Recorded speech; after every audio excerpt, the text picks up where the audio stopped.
Now, I told you all that we had several big announcements coming up, and one of the biggest was the Weed Ducks homesteading school with great education that is up and running now, and more will be added soon. But another project that we alluded to in that short video is right over here.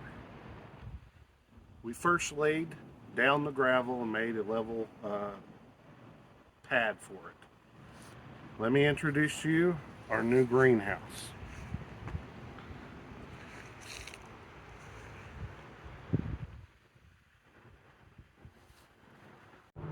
Now, I'm not affiliated with Backyard Discovery, but that is the brand.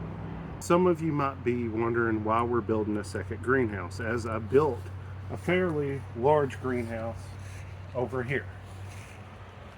And that one was 12 by 40. I designed it myself, built it, and it works great. However, trying to heat that big greenhouse when it dropped into single digits and keep it above 55 degrees so our tropical plants survived, and we were growing basically throughout the winter bell peppers and tomatoes, and we were still producing all winter long. Even though I could do it, it was a lot of firewood and a lot of getting up throughout the night to throw wood into the fireplace that we put in the greenhouse to keep it above 55 degrees. So I did not want to go through that again for a second winter. What we did was we decided on getting a much smaller greenhouse, which I can heat much more efficiently with a small heater if need be, and use that for where we're putting our moringa, our lemon tree, our banana tree, our miracle bush, that all like and need that very warm temperature throughout the winter. So we went with a smaller greenhouse. This is the Backyard Discovery Bellerose XL. It did take us a while, several days to build it. It's like a giant Lego, but I will say it is put together very well. They designed this particular greenhouse very well, and we'll go through it, some of the things and some of the modifications that we're going to be doing. Are we still going to use the big greenhouse? Yes. During the winter months, we plan on using it to grow more cold hardy plants like lettuces, broccoli, things that will still thrive where I don't, all I need to do is keep it like above freezing, and we're still going to have a lot of crops even growing throughout the winter.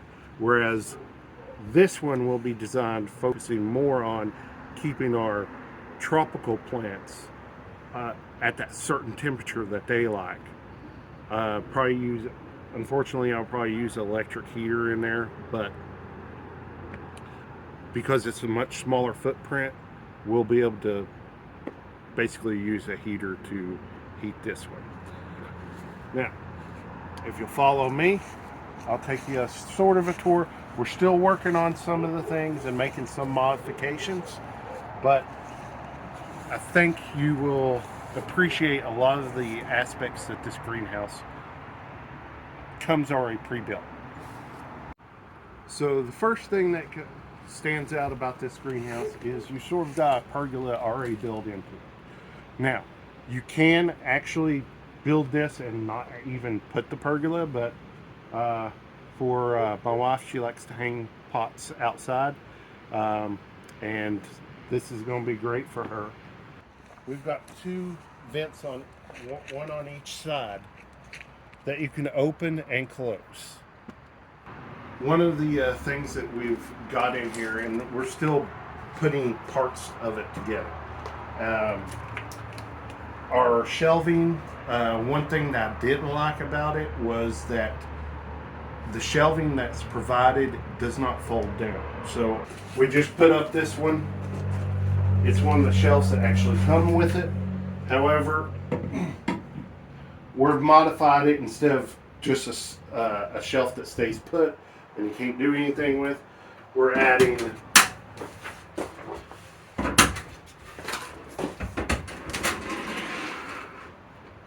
we can fold it down to create more space, or have it up where we have a working solution. One thing is it will come automatic with an automatic exhaust fan that's temperature controlled, which is a great benefit. You've got 4 windows on this greenhouse, 2 on each side, the front, and 2 on the back for airflow, along with the 2 vents. If you notice, you can hang plants up top. It comes with stationary top shelves as well.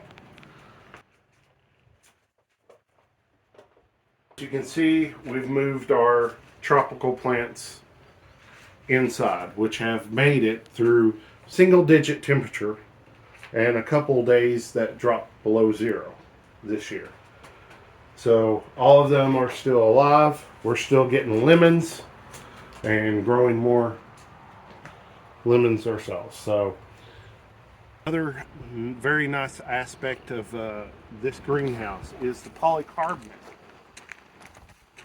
This polycarbonate is twice as thick. You can't really tell it, but it's got 2 zones, air pockets in it, compared to just what the Tough Tex that you can get at Lowe's, which what we use to build that one.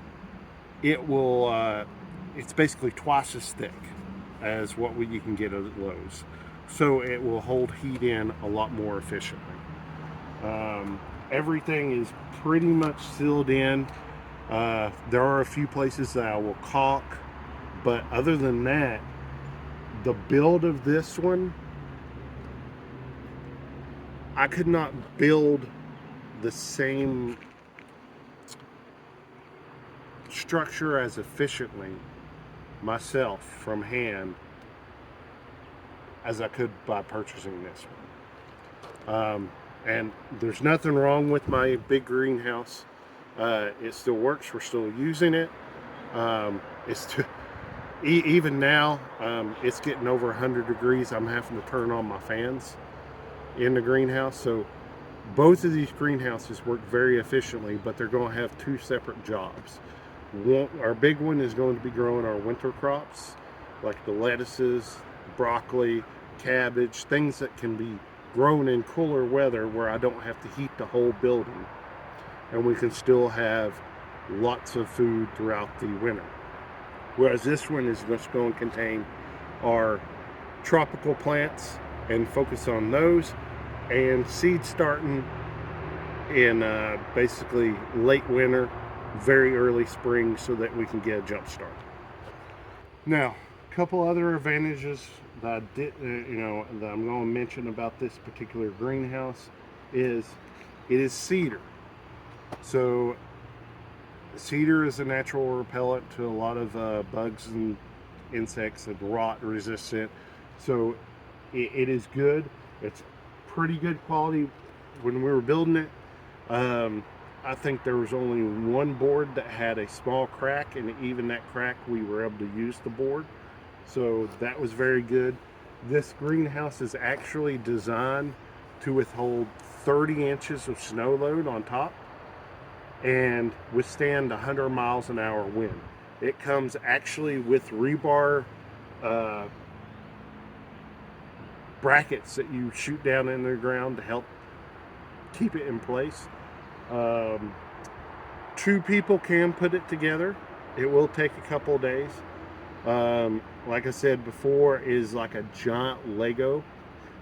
You're going to have all kinds of parts, and if you're like me and you're semi-handy, you're going to go through the instructions and be like, that doesn't make sense. We should be able to do this. I will say, follow the instructions. There is a reason why pretty much on every single thing that it says do this, then this, even though it makes potentially no sense to the average person that builds things. Following the instructions. The only thing really that we left out were putting together the interior shells, because we did not want them stationary. And that happens about midway through the build. So we were okay doing that. Other things that we thought didn't make sense that we did, and then we'd have to backtrack because, oops, this part here is not going to fit.